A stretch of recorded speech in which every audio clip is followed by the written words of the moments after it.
Bom dia, pessoal, tudo bem? Bom, vamos dar início a mais uma aula de história, certo? Hoje a gente vai falar um pouco sobre a crise de 1929, né? Eu espero que todo mundo tenha assistido o documentário, né? Que retrata um pouco da realidade daquela época, certo? E eu estou aguardando ainda os exercícios, tá bom, gente? Que eu pedi para vocês. Aquele pequeno texto a respeito do documentário. Assistam, porque é muito importante, certo? Então, vou falar algumas coisas, certo? Fazer algumas considerações a respeito desse importante fato que aconteceu, né? No ano de 1929 nos Estados Unidos. O que acontece é que os Estados Unidos, né? Ele saiu da Primeira Guerra Mundial em um estado econômico muito favorável, certo? Porque grande parte, né, dos países europeus, eles saíram bastante devastados, sobretudo os países que apresentavam maior destaque no setor econômico, né, político e econômico. Então a França, a Inglaterra, a Bélgica, né, as principais potências da época, elas saíram realmente arrasadas da Primeira Guerra. Então, os Estados Unidos, ele, apesar de ter participado, né, ele já entrou no final da Primeira Guerra, ele começou a fornecer todo tipo de material bélico, alimentação, vestuário, certo? A esses países europeus, começou a exportar bastante produtos para a Europa. Isso fez com que ele tivesse um destaque muito grande nesse sentido e houvesse um crescimento, certo? Além de exportar bastante coisas, ele começou a fornecer empréstimos, certo? Para alguns países da Europa. Então, aos poucos, essas potências europeias elas começaram a se reerguer. Porém, os Estados Unidos ele não percebeu isso e continuava com a produção a todo vapor, certo? Então, o que acontece? Existe a lei de mercado, que é a lei da procura e da oferta, né? Quando se tem bastantes produtos no mercado, bastante produtos disponíveis, a tendência é que a oferta caia, ou seja, o preço caia, certo? Por quê? Porque provavelmente o mercado consumidor ele não vai conseguir consumir aquela quantidade que está sendo produzida e vai ter um excedente, certo? Então é a lei da procura e da oferta. Quanto maior uma quantidade de produtos, certo? Mais barato aquele produto vai custar. Quanto menor a quantidade, mais caro, certo? Então os Estados Unidos continuou produzindo normalmente. Porém, chegou, né, uma determinada época em que ele não estava mais conseguindo exportar esses produtos na quantidade que estava sendo produzida. Então foi uma crise de superprodução. Sem contar que o auge de tudo isso aconteceu com a quebra da Bolsa de Valores, certo? Em outubro de 1929. Então o mercado financeiro, simplificando, ele funciona da seguinte forma: você realiza investimentos em determinadas ações que pertencem a empresas. Vamos dar um exemplo. Vamos supor que eu pegue R$ 2.000 e invista no Google. Ou pegue R$ 2.000 e invista, deixa eu ver uma empresa aí.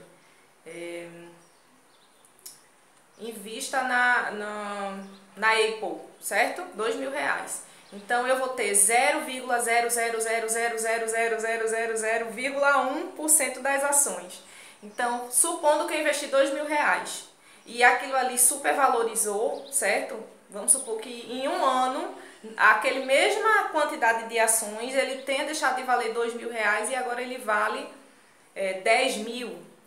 Então, basicamente era isso. Então, muitas pessoas elas investiam dessa forma, certo? No mercado financeiro. E o que acontece é que em outubro de 1929, muitas pessoas resolveram resgatar essas ações, certo? Porque como é que funciona esse resgate? Para você resgatar uma ação, você tem que vender essa ação, para daí você ter o seu dinheiro que você investiu e mais o lucro em cima daquilo, que valorizou com o tempo, de volta, certo? Então muitas pessoas tentaram fazer isso no mesmo dia. E o que acontece foi que não havia dinheiro no mercado financeiro para isso, certo? Então houve o quê? Um excedente, então ficaram bastante desvalorizadas essas ações, certo? Então as pessoas recorreram aos bancos, só que os bancos também eram investidores. Então o que acontece foi que foi uma bagunça generalizada, né? Porque todos os investimentos, os bancos, o mercado financeiro quebrado, e muitas pessoas ficaram em situações realmente muito difíceis, né? em situações de precisar de auxílios externos, Cruz Vermelha, faltava alimentos, certo? Então o que acontece? Como os Estados Unidos ele tinha essa influência toda a nível mundial, isso também impactou muito fortemente em outras nações, inclusive até mesmo no Brasil, certo? Na Europa o impacto foi muito grande e no Brasil, na época, né, o Brasil ele era um dos principais produtores de café, então houve um excedente muito grande, né? Muitos fazendeiros eles queimavam o excedente de café, alguns guardaram, né? Porque por um certo ponto, mas aquilo ali não tinha como ser consumido porque o preço tinha desvalorizado demais, certo? Então, o que acontece? Para se recuperar dessa crise, houve as eleições americanas, né? E foi eleito um presidente chamado Roosevelt, né? E ele criou um plano chamado New Deal, certo?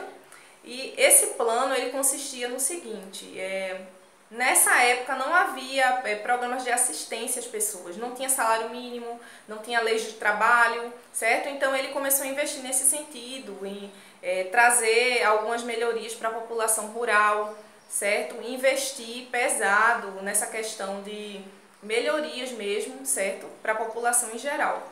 Então, o New Deal ele fez com que os Estados Unidos ele, aos poucos fossem conseguindo se reerguer, certo?